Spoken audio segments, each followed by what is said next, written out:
Edge Runner just came out on Netflix, and we could all agree that there's a bunch of people running back to Cyberpunk to see the story and play it over. We could all agree that Rebecca was the best Edge Runner in the series. But I want to talk to you about Cyberpunk. But before I talk to you about this game, we gotta start all the way in the beginning of my story. So here we go. My life changed as soon as I discovered this game for the Sega Genesis called Shadowrun. This is the baseline to everything that is Cyberpunk and everything I love about Cyberpunk in the Cyberpunk world. Nothing surpasses it. And you gotta understand, I come from a different era where the movie Cyborg with Van Damme, RoboCop, all RoboCop movies, and the world of Judge Dredd. I love all this. I grew up watching cartoons like Silverhawk, if anybody knows what the hell it is, Ghost in the Shell, the anime, and also I love the movie Ghost in the Shell because it plays so much, and nothing like Blade Runner. Nothing.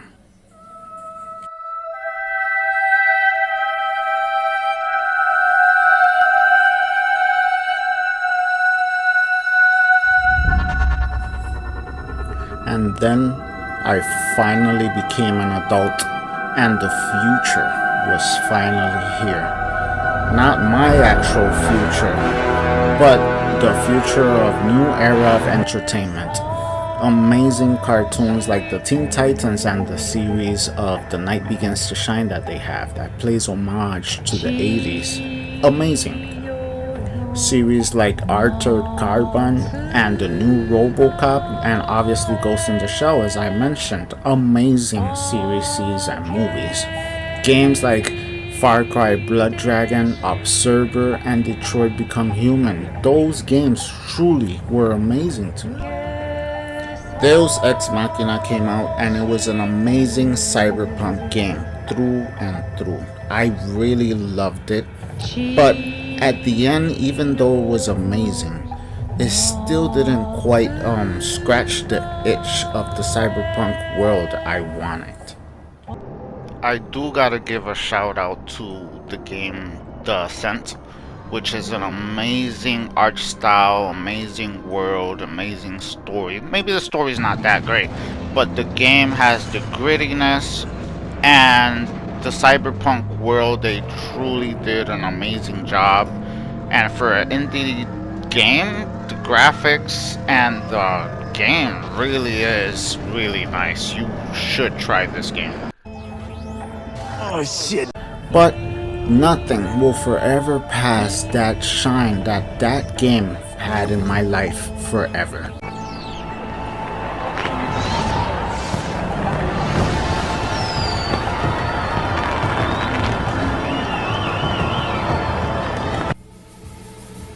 Then, after many years of waiting, around the 2020s, the best game I've ever been waiting for, most anticipated game, finally came out. And I was waiting for so long. Cyberpunk 2077. A true cyberpunk world in all its glory.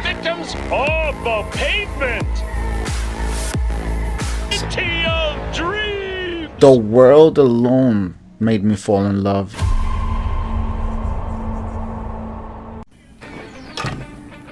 The world of cyberpunk to me was truly an experience. It was the world I was always waiting for, down to the gritty background and every detail in the streets, and they truly created a masterpiece in my eyes.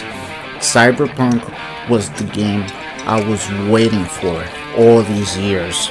The gangs and the factions, the amazing styles and uniqueness of every gang you meet, and every clothing, the style of the game itself was so amazing. The connection I made with Johnny Silverhand, Jackie Wells, and of course the love of my life, Panam. I love that character, Panam. Everybody likes Judy. I don't know how many people like Panam, but I absolutely fell in love with Panam and her whole story. What? Couldn't wait for me? I didn't want to wake you.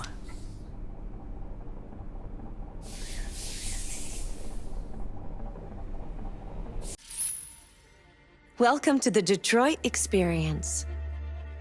It has always been my dream to modify my body like the movie said. It's always been a part of my cyberpunk dream.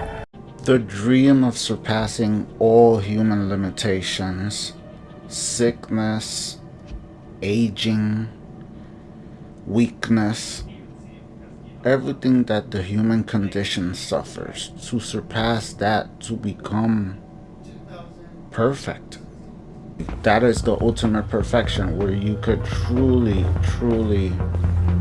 achieve your full potential, not only surpassing the limits, but surpassing beauty itself, surpassing anything the human body could possibly be limited to.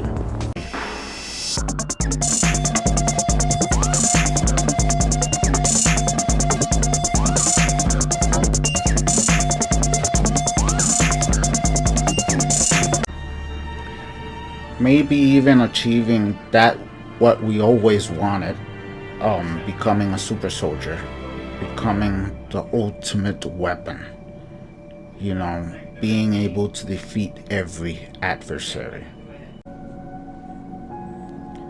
And even though I know there's gonna be downsides to it, side effects and bad things, I still will be gladly and willing to be one of the first volunteers to overcome these limitations.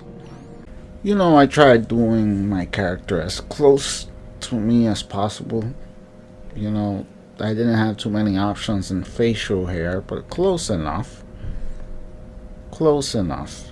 You can only do so much with character creations, and this game it's not any different. But not bad, actually. I could relate. I could really truly see myself in this character and relate close enough, like I said. Fuck, I feel like a dog's shit. You see that? There was a Zen master here, and poof, he vanished like that. The fuck are you talking about? He taught me how to meditate. It was kind of weird. Not my scene. Go and talk to Misty if it bothers you. Well, at the very end, it is the year 2021, about to be 2022, and we're not even close to a future like this, obviously, and I guess we won't. And I will keep dreaming of maybe an alternate universe where we did achieve this, or I did make it into the world of my dreams, the cyberpunk world, you know? But is it truly a bad thing that we don't live in a world like this? Even though it's a world that I would truly love to live in, it's not all that perfect.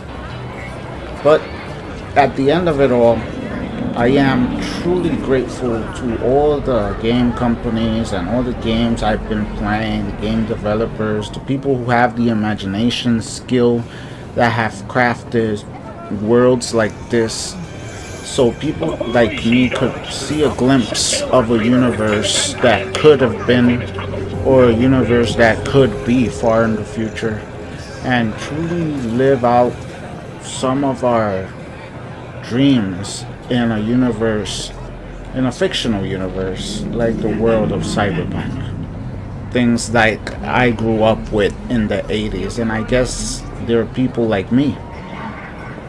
But if you share the love of a world like this, a world, a cyberpunk world like me, I encourage you to please leave a like, share this video with people, and I'll see you guys next time. Thank you, and bye-bye.